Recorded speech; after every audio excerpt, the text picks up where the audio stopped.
Dave Palumbo here with an RX Muscle news update. This just in, the Tampa Pro show let out last night in the 212 and Classic Physique divisions. And let's talk about the results, because what a shocker. John Jewett comes in the 212 division and steals this show from a very good Zane Watson and Cisternino. Let's talk about why he won. Well, he has a structure that's probably better than everyone on stage. He flows well. He's got really no gaps in his muscularity. His legs are great. He's got a small waist. He's got a good V taper. He pretty much checks all the boxes in what you want in a guy who's going to win a show. Is his conditioning the best in the class? I don't think so. Is it really good? Yes. And I think that, once again, I've said this before, conditioning wins shows. And I think that Zane Watson, his conditioning was tremendous as well. And I think the two of them really pushed each other very closely in my mind. Now, if you look at Zane Watson, Zane's a great poser on stage. He commands the stage. For some reason, my eyes just go to Zane.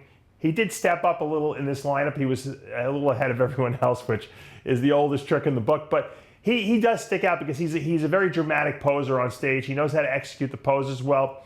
I know he has a problem making that weight class. And I think that sucking down to 212 takes a little bit of the wow out of his physique. Because when I see video of him and pictures of him, you know, before a week out from the show, he looks like everything's just so full and popping and grainy that I think making that weight is tough for him. He's one of the taller competitors on that stage. If you look at John Jewett, John is not the tallest guy on that stage. He fits right into that weight category perfectly at the perfect height where he can pack as much muscle as he wants on and not have to worry about making that weight class.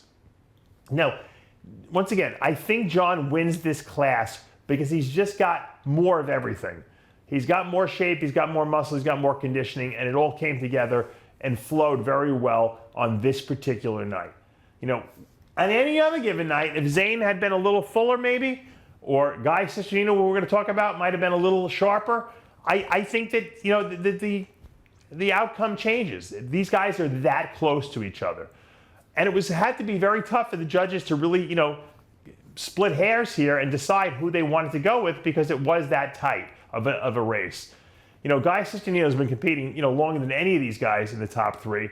And he's a seasoned competitor. He definitely looks better than he did at the last show. His tan, at least, is great. Thank you, Guy, for fixing that and not having any problems with the tan this time around. But I just think that Guy wasn't as sharp as I've seen him. Guy is the kind of guy that he can be the hardest guy on stage, but if he's not Cisternino hard, then you don't see all that detail in his physique that you want to see to make him better than he is.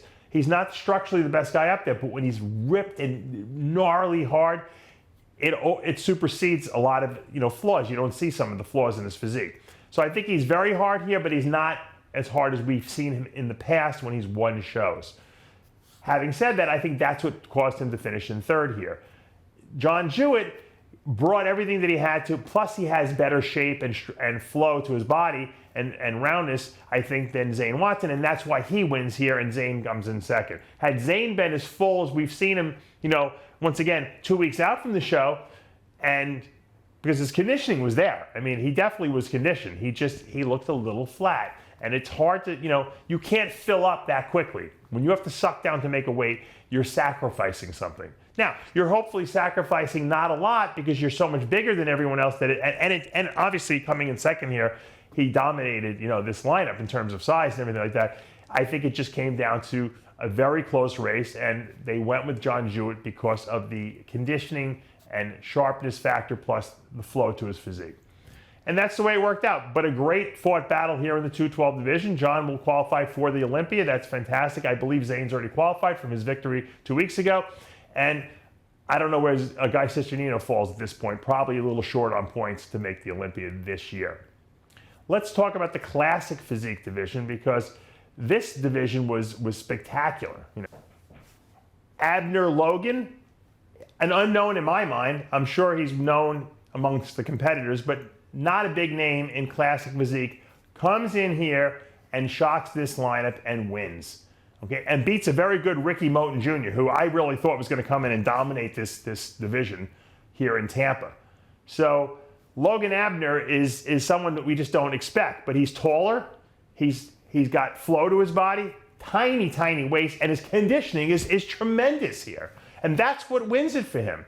He comes in grainy hard with a tiny waist, and he's taller than these guys. And when you're taller, your eyes visually in the judging panel go to the taller guys. Now the problem is a lot of times the taller guys are lacking, in certain muscularity, or they're not balanced from up to bottom. Their upper body's good, lower body's too small, or conditioning might be off. Not the case here.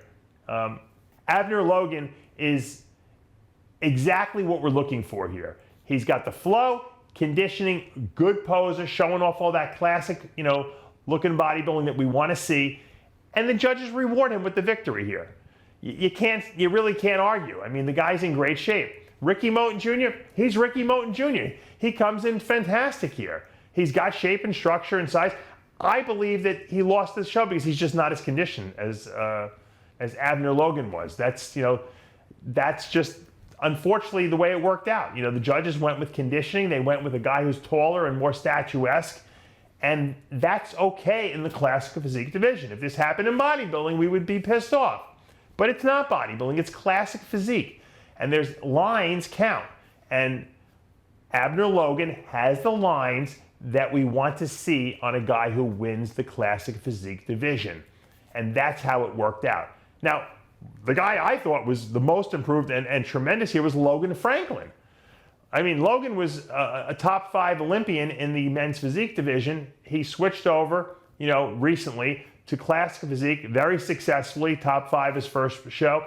And now he's 3rd here. And you can make an argument for him winning this. And I've seen him a little tighter. I think if he was harder, he would have won here. He's got a great physique. He has, for a men's physique competitor, he's got great legs. He really brought his legs up tremendously. I know he always trained his legs, but you never saw them when he was doing, men's physique. He's going to be a really good classic physique guy. He's still very young. His body is still maturing. And I'm glad that he moved up because he showed that there is a progression that is possible. You can go from men's physique to classic physique and maybe even up to bodybuilding. He's still young enough to do that. Maybe he wants to go to 212 division. You don't know. And I like the fact that he's thinking in his head, I'm not happy just staying where I am. I want to get better. And I think we're going to see Logan Franklin winning classic physique shows by next year because I think he's got the tool set to do it. A little bit more muscle and a little bit more conditioning, and he comes in here, and there's going to be very few guys that can beat him, especially at these local shows like Tampa. So great men's classic physique division here. You got to take your hat off to Abner Logan for coming in here, winning that event. And of course, hats off to Rickey Moten Jr., who's a tremendous talent. We're going to see him on the Olympia stage. And Logan Franklin, who's upcoming in Classic now, and is going to be a guy to watch out for in the future. So congratulations to both champions here that took place on Friday night. Saturday night will be the men's open event. We will, recap that a little later tonight. For now, I'm Dave Palumbo with an RX Muscle News Update.